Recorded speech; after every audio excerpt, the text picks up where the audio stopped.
guys, welcome to another episode of Andertons TV. My special guest today is Marty Friedman. He really needs no introduction. He's one of the finest guitar players I've ever met. I found out today that he likes spicy food, Viz comics, and Elvis Presley vinyl.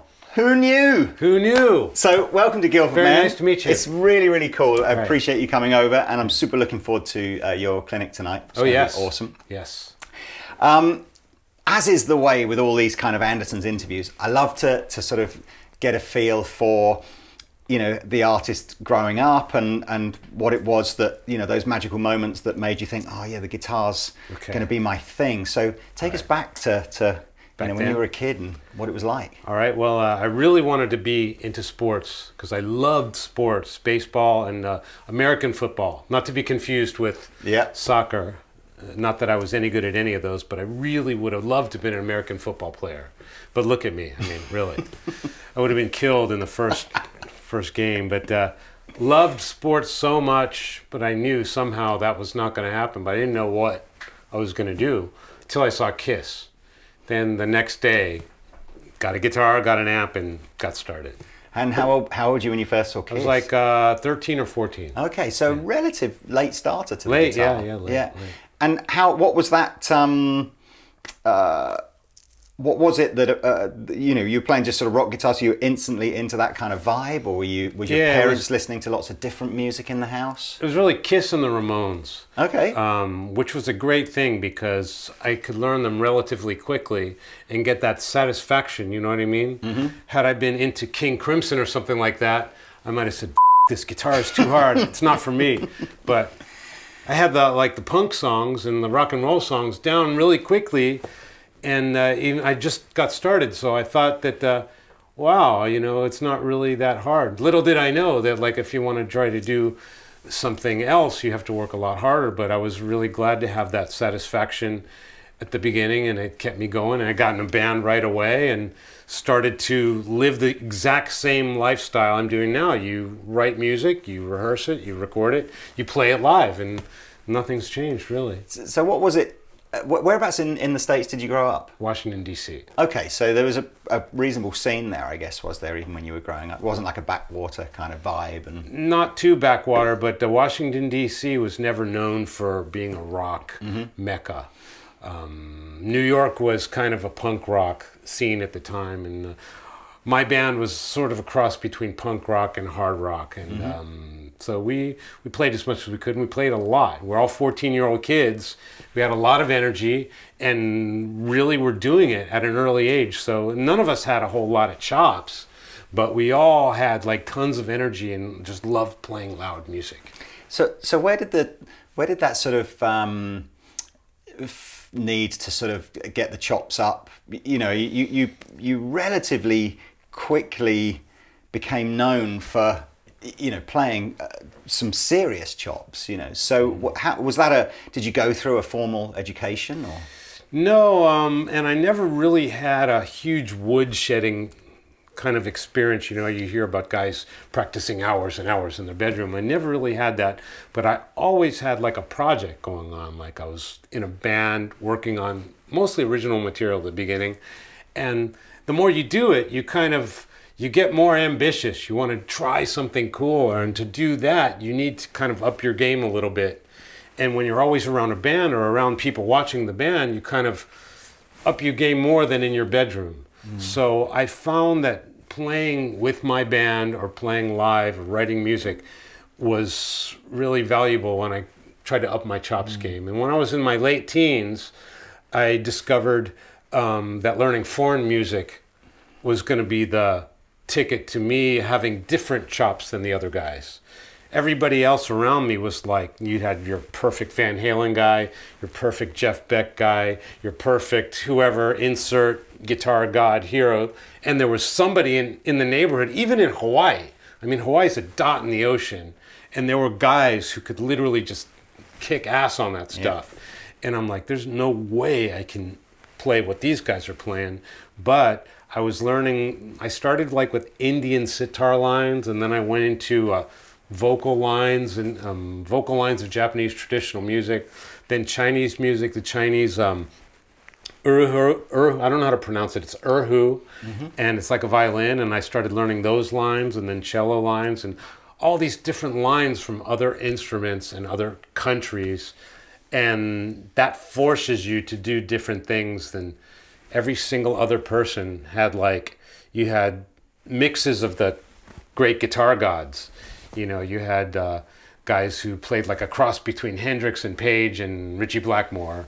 Then you had cross between Jeff Beck and whoever the other guys were. And they were all fantastic. You look at these guys and go, oh my God. And, but I was kind of always more attracted to note choices and chords under the note choices that I didn't hear in traditional rock. So like if you listen to, say, Chinese music, you'll hear strange chords under strange melodies, and if you analyze them, they don't really come up in rock too much. And the concept of harmony is completely different than what we grew up with rock and roll and then in heavy metal. So having studied a lot of that as a late teen kind of gave me that warped. That was the closest thing I did to woodshedding, was analyzing. You must have had a very eclectic kind of record store in Washington, you know, locally, to be able to even buy. Not in Washington. When I moved to Hawaii, yeah, in my late teens. In Washington, I was just like, you know, if there was a safety pin, I would have put it in my Jeep. But that was already old news by then. But we were really all about energy and kicking ass with rock, you know. And then when I moved to Hawaii, I saw a lot of cultures mixing and heard, wow, what's this? And I've never heard anything like it. I've got to figure it out. You know? But did you have a sense that in order to maybe make a career out of this, that you would have to combine that style of music with something more Western and commercial? Or no, I never really wanted to play that style of music. Okay. I was always a rock person, and heavy rock. I love the sound of distorted guitars. But as far as adding information into my bank of information, there's already enough guys who pretty much have the masters down. And I could never compete with those masters anyway. And I don't want to compete. I just want to contribute something else that is part of me. It's like when I hear something, even now, I'll hear something in a restaurant. I'll hear a strange time signature, and I say, well, I'm going to use that. And so I never really considered that I was mixing anything. I was just doing exactly what I wanted to do, and never really considered about making a living at anything, because, you know, music is like, it's like the lottery if you make a living at it. So I just wanted to make sure I could get the music in here out and done and completed, and then you can't control whether anyone likes it or not. Yeah. So as long as I'm satisfied with it, then let the chips fall where they may. You know, I can't control what other people did. I see where you're going with this, but at what point was it that you realised that people were digging what you were doing, and you started to become a bit of a guitar hero? Well, that kind of started even at the beginning, when I was playing punk kind of rock and roll, and I had a band called Deuce. We were all 14, 15, and we had tons of fans. We played in this like big barn with a double stage and a drum riser, and we were like little rock gods.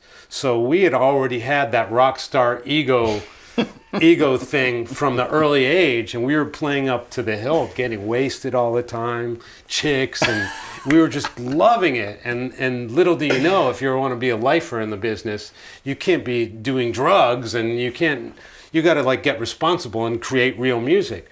But I was very lucky. I got that all out of my system by the time I was 17.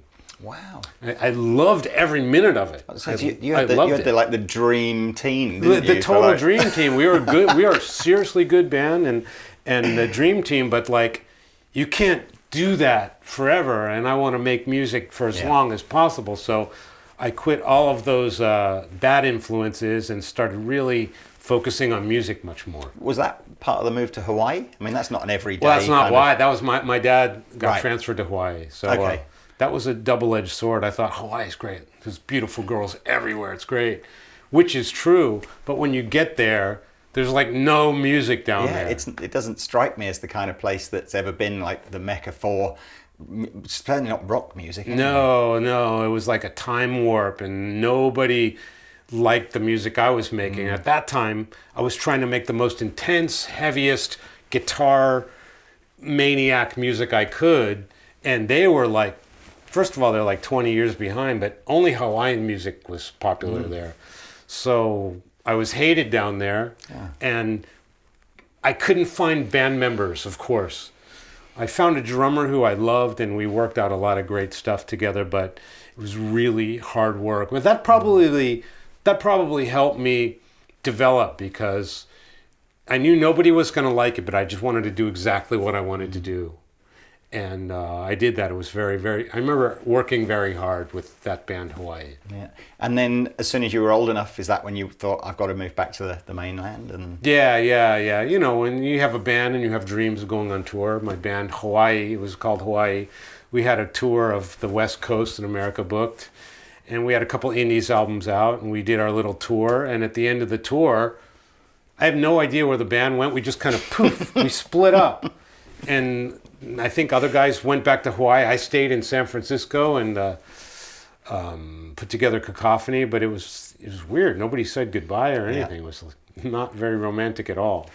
Do you think that kind of, I mean, that period, guitar reached a kind of a mainstream, probably its biggest peak in mainstream interest in that kind of super virtuoso, you know, what you were doing, and the Vi and the Satriani and all that, and the Van Halen element. Do you think that's sort of, you know, what was it like at that time? Because it almost feels it's gone more niche again, and then it was just almost like everybody had Passion and Warfare. And I don't really know, because I was never really in tune, so to speak, with that community or that. I was more of the mindset that if I did an album that didn't sound like anybody else, and I was doing something totally unique and totally my own on guitar, at least if it flops, then I'm happy with it.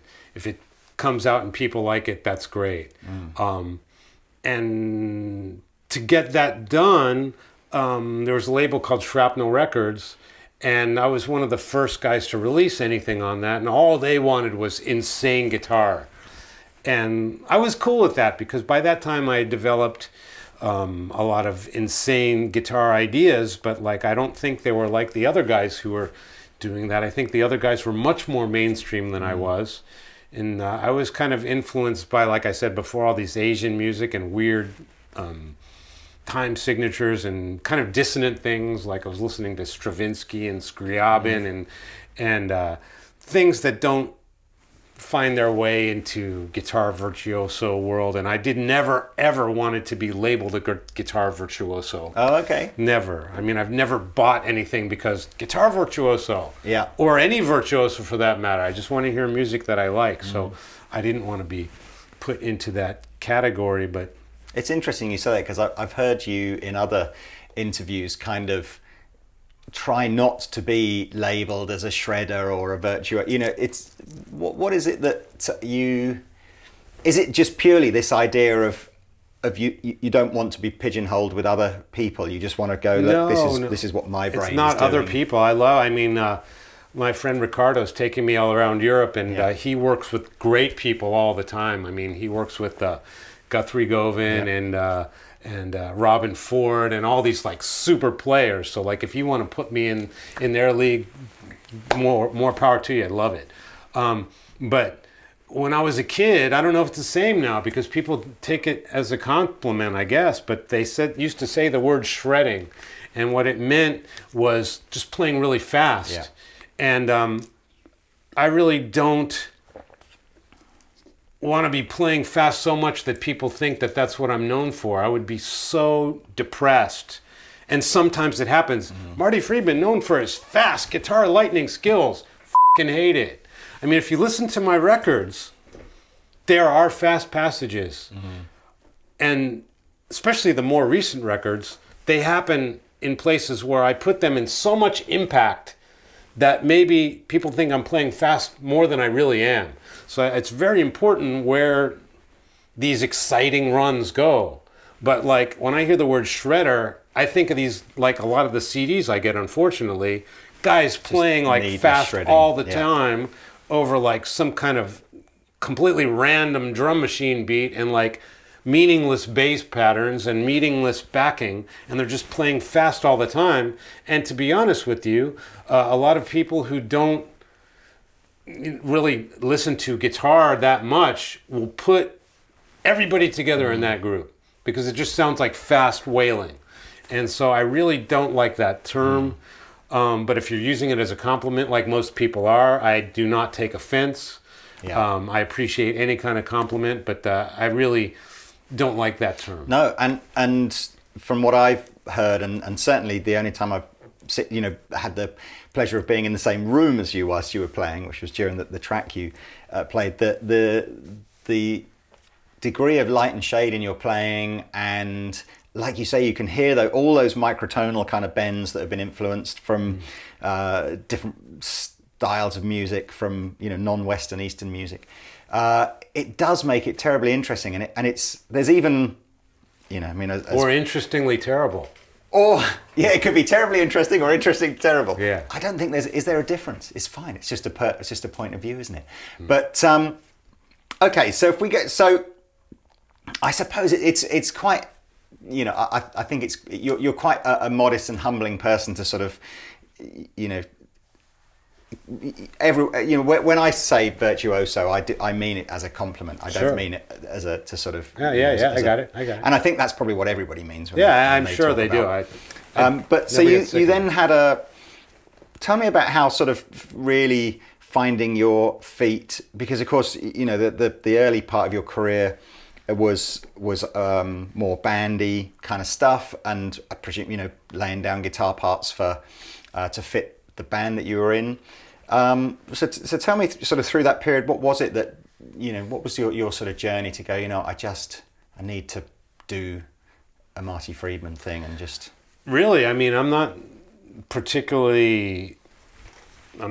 I gotta be a solo guy, definitely not. I'm way more of a band guy. Right. And that's why I do a lot of touring with my own solo project. But believe me, I would love to be a part of any exciting project, any type of band project. Mm-hmm. I do plenty of band projects in Japan and in all around the world, actually. I do a lot of things, but I would always prefer a band project than to just be, I'm the main guy. I mean, I love doing my stuff, and my last couple albums have just been stuff that I'm super, super proud of. I mean, my live album, One Bad MF and Wall of Sound and Inferno especially, those albums are like, it's my guts laid out there. I've never worked that hard. I've never been that satisfied.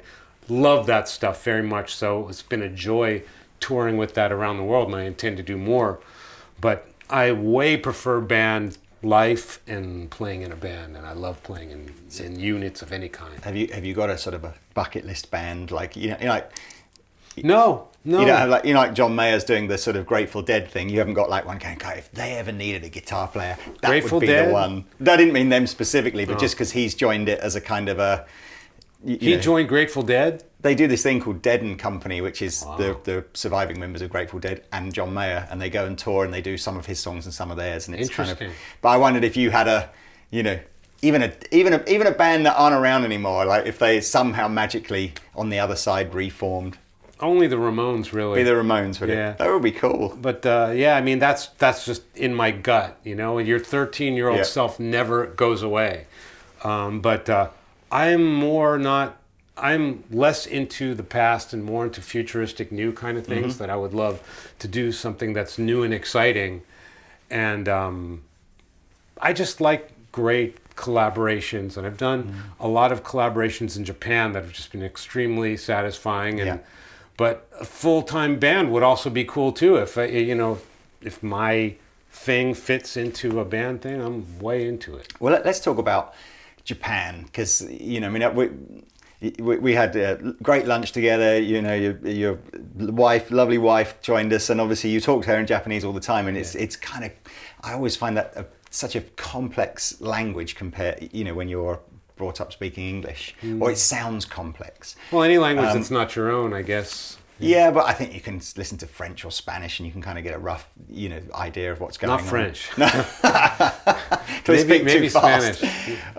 So was there a, and I know you said musically you were drawn to certain Japanese music prior to even going there, but when did you first go there and suddenly think, wow, this is... Well, the first time I went there on tour, I was in a band called Cacophony, and we were, we were on an indies label in America, and we did gigs in America, and then we went to Japan and did a tour, and you know how indies bands get treated in America. I don't know how it is in England, right, but it's not all that great. Right. And but when we went to Japan, we were playing proper venues and proper facilities and proper staff, and everything was clean and everything was on time and everything was done right. And I'm like, wow, you have to be an arena act to be treated like this in America. And so I was really impressed with their attention to detail when it comes to music. And so I just thought, I really hope this is not the last time I go to Japan. Because when you finally get there, you think, this is it. I'm never going to come this far away from my house again. I'm never going to make it this far again. So I was just really hoping that I could come back again, and I did. And that was when you made the move. So what year was it that you decided to move to Japan? I moved there somewhere around 2003 or 4 or something. So you had 3 or 4 years after the Megadeth thing finished, and you were doing some more stuff in the States, and then that must have been quite a brave, just up sticks and go. I'm going. Yeah, out there, maybe you could say that, but I think anybody who's a lifer in music has this natural thing to follow their musical. Something tells you need to do it. I mean, I was listening to Japanese music only for like the past 5 or 7 years in the late 90s and the early 2000s, no American music, and I was kind of really into the Japanese music and less into what was on the charts in America. Like if you look at the top 10 in Japan, then and even now, I probably like about 9 of the songs. But in America, especially now that they're like either rap songs or country songs, and it's all really good music, but it's not my cup of tea. And in Japan... It's a very English thing to say there, well done. Americans say that too. Do they? Yeah, they really do. I thought maybe you'd pick that up in Japan. Maybe that's more. It sounds to me like No, that's very American. Okay. But yeah, so I just the music scene always appealed to me. It came to a point where I was just like only listening to Japanese music, and it was like kind of a no-brainer that, look, I want to inject my musicality into the Japanese music scene, not the international Japanese music scene, but the domestic Japanese music scene, and. That's exactly what I wanted to do, and that's exactly what I did. And did you fairly quickly kind of just meet, Japanese musicians and let the music break down the language kind of barriers, or By that time there wasn't any language barriers because Right. I was speaking Japanese as a hobby, which was lucky. Because all of those years touring on the bus, people are playing video games, reading books, and I was not into those things. I was studying Japanese and reading and writing Japanese, and just for a hobby, because I really didn't have any hobbies. But I wouldn't ever have thought that I was going to use my hobby. But by the time, early 2000s, I was pretty much fluent in Japanese. So, of course, up until then, I was touring Japan many times and talking to the staff in Japanese, doing all my interviews in Japanese, even though I probably sucked a lot of the time. They were very cordial and put up with me and helped me learn Japanese, and they taught me a lot of Japanese. And then by the time I moved there, I was already fluent, so there was no language problem. But I wanted to be in the domestic world, and I was known for the international world from American bands. And so I had to meet a whole new group of people, and I met one of my favorite singers named Aiko Ananase, and I joined her band relatively quickly. And she's got a lot of fans all over Japan, and none of them knew who I was when I joined the band, which was great. I was about to say, I get the sense you're the kind of person that would have gone, that's great, I'd much rather. At first it was weird. Yeah. It was weird because I was playing full-on gigs, and I looked kind of the same, and nobody knew who I was. It was just, who's this foreigner? Because all of the people, or the majority of people listening to Japanese music, don't follow international music. and vice versa is always also the case. So if you're like a fan of, say, Metallica or Megadeth or Black Sabbath or whoever, chances are you don't know much about Japanese pop music. Yeah. But at the same time, if you listen to Japanese pop music and Japanese rock and metal and visual kei and all that, which is about 80% of the population, they don't know U2 from Madonna. I mean, they really are deeply into this domestic world of Japanese music. So, and that's the world I wanted to get into because that's what I was listening to. So when I joined that world, nobody knew who I was, even though I'd been playing music professionally since I was a kid. Yeah. And so it was weird, and I had to win over fans one by one, and it was great work. Oh, that's cool. And so when you're in Japan and you're writing music, from what it does retain, I don't know about roots. It's a hybrid, isn't it, of kind of what you presumably grew up listening to and the rock side of thing with a would you describe it as with a Japanese influence, or where do you think the roots are within? I think it's deeper than that. I think sonically it's what I grew up with because I love the sound of a distorted guitar. Yeah.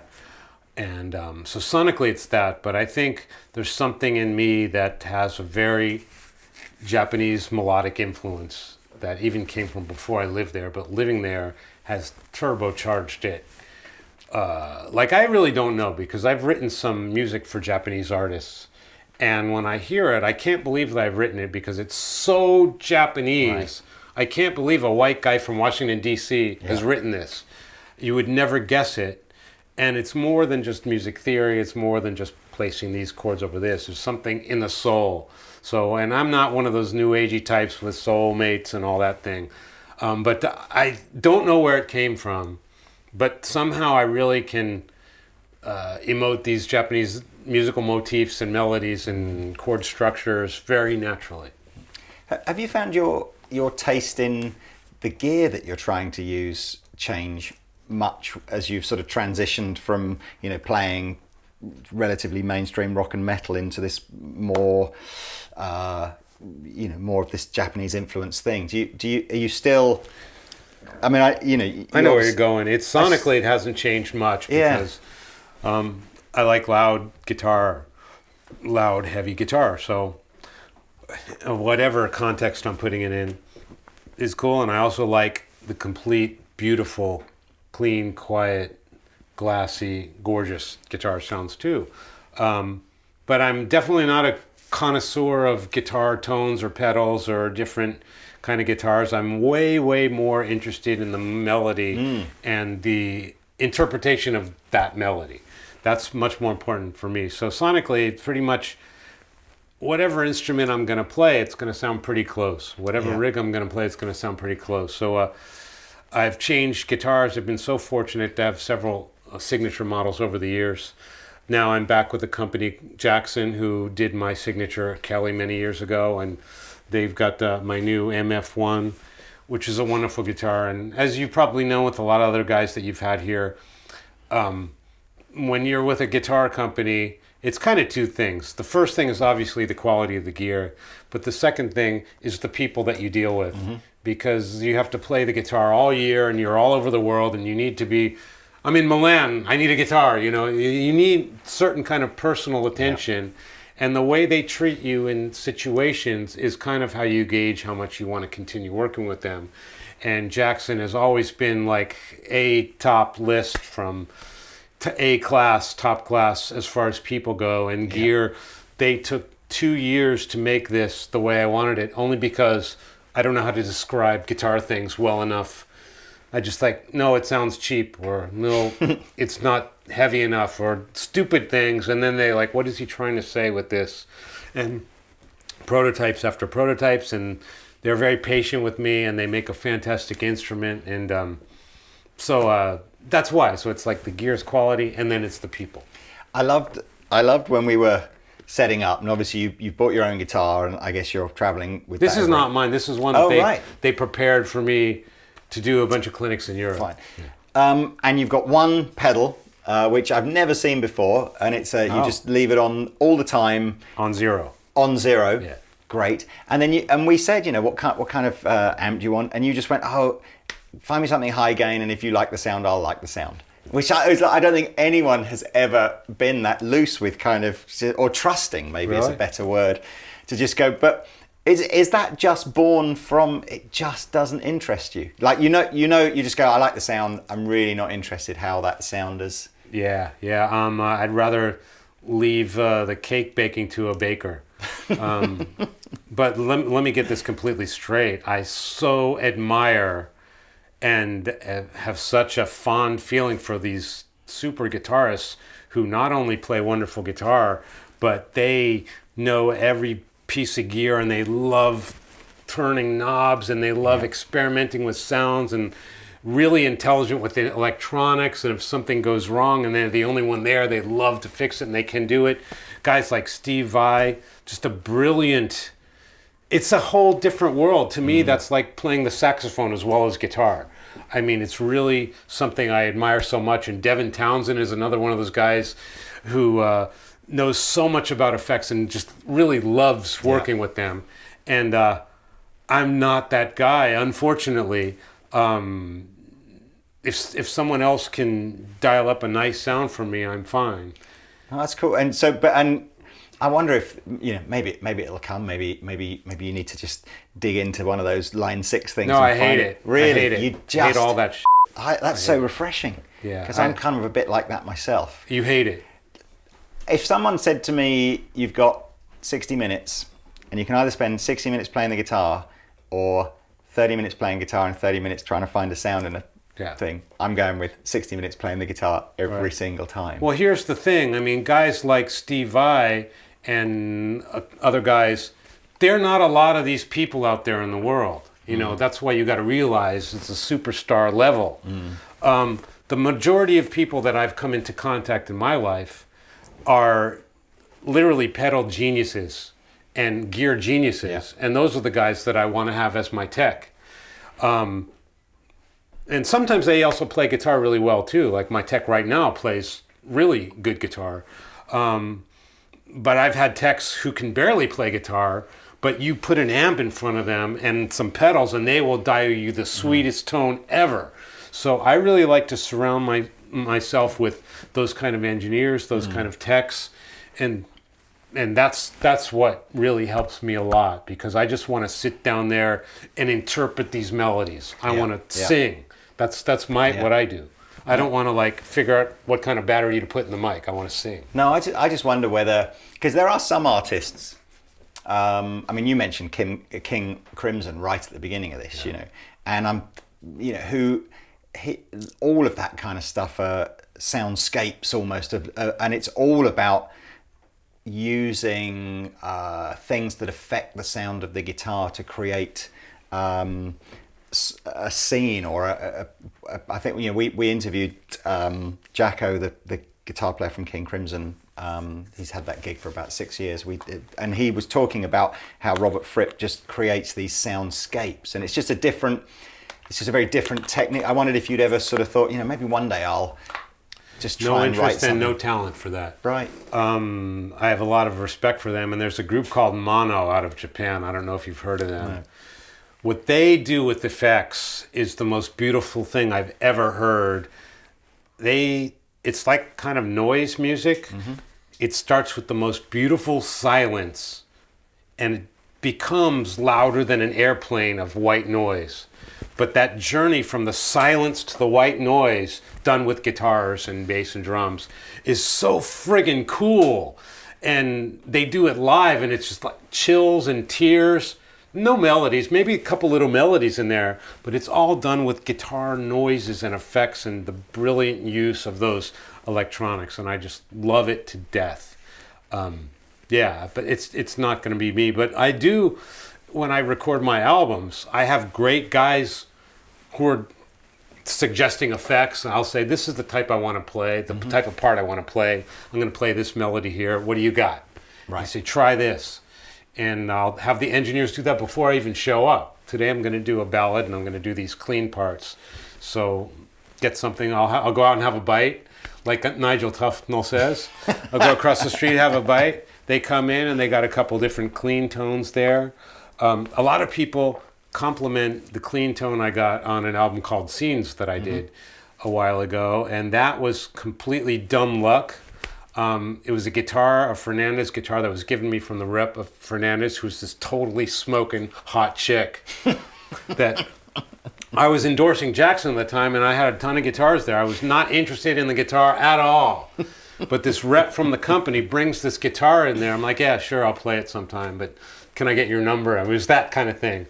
And then I was going for clean tone one day, and I'm like, let's try the guitar out of the case, and plugged it into just some random effects unit, and the heavens parted, and it was just the most beautiful clean sound I ever got. So I kept that guitar for sure. Never got the girl though, but I kept the guitar, and it's probably one of the people compliment me on that guitar sound more than anything, and it was just random because some cute chick brought it in there. So you just got to get lucky sometimes. Sometimes. So in terms of where you're at now, fully well-established solo artist or able to write your own music, not having to worry about whether it's conforming to anything other than what you like. Yeah. Which must be musically probably where every musician would really like to sort of be. Sure. Where does that sort of take you then? Is there enough of an audience for that to feel like it's great and I can just carry on, or are you having to sort of explore? I know you do a little bit of tuition kind of stuff. I mean, where do you think you're? I've been so lucky in Japan that my career has kind of spiraled off into a lot of different places. Mm-hmm. The main difference is television. So since I moved to Japan, I've done maybe 800 different television programs. Wow. And I'm just constantly doing television work, and that allows me the freedom. What kind of television work? Every possible kind of TV show, from musical shows to comedy shows to talk shows to even sometimes political. I'm not very good at that, but political stuff that I know nothing about, and educational shows and travel shows. And I did a really big special about Fukushima that has been aired many, many times, and game shows, quiz shows. Done a couple cooking shows, every possible kind of program in Japan. Of course, musical shows too. Where's the because I can't think of a single, British or American guitar player that could say that there's that much public interest in them outside of the music that they write. Yeah, a lot of these people who watch me on TV do not even know that I play music. Yeah, so is that just some sort of fascination with a Western guy who's transitioned so well into their culture, and it's just interesting, or what's?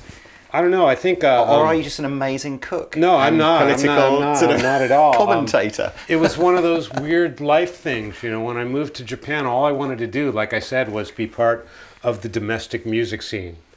And in doing that, I got asked to do this one TV show called Heavy Meta-san, which means Mr. Heavy Metal. Mm-hmm.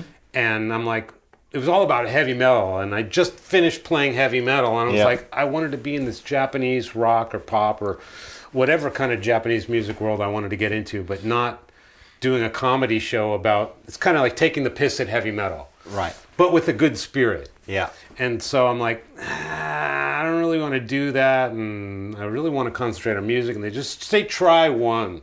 Just do one. Here's what we need you to do. They had me do something that only I could do, which was play an American song along with a Japanese song and mix them in such a way that Japanese people will think it's both the same song.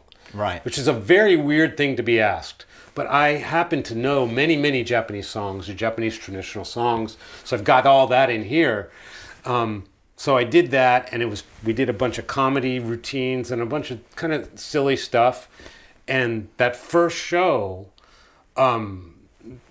was run by this Japanese company that produces TV shows, and they saw it, and they're like, "We want to manage you. We want to take this show." It was a pilot. "We want to take this show for a full season, and we want to manage you. Can you please think about it, because this is really good?" And I'm like, I don't know this Japanese TV production company. So I asked my friend at the record company to take a meeting with me and them, because I didn't know the TV world, and they said they're really good. They're like one of the biggest companies in Japan. So I said, yes, let's do it. We did one season. Thing was a hit. Then we went into another spin-off called Rock Fujiyama, which a lot of people in Europe seem to know. And that went on for 4 more seasons.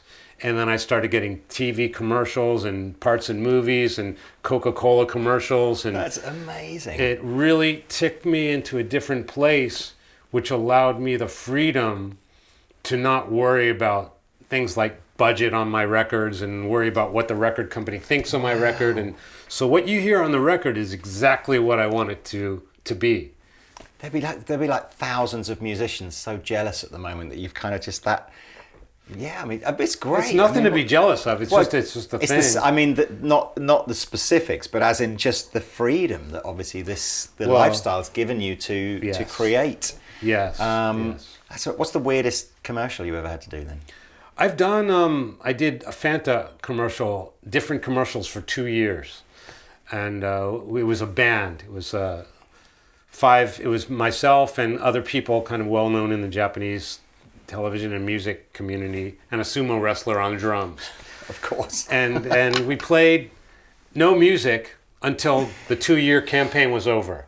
So it was like, what was this magical music that they're making? Nobody knew until 2 years we'd done this. So that was cool. And then I did one I really enjoyed was myself playing guitar with a koto player, you know, the koto on the ground, and it was for a bank. And one of the best koto players in Japan, and I did this arrangement of a song. And you can hear that song on my Tokyo Jukebox 2 album, available in Europe. Get that plug in. And get a plug in there. And I did this arrangement of Canon, that song that's been done to death on guitar. Right. You know, Canon by Pachelbel Bell. Yeah.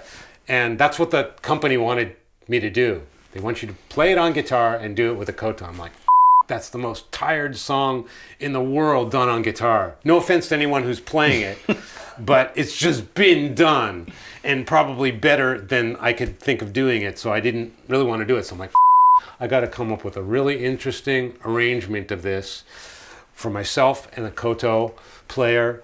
And we did that. And it became a really wonderful commercial. We did it live.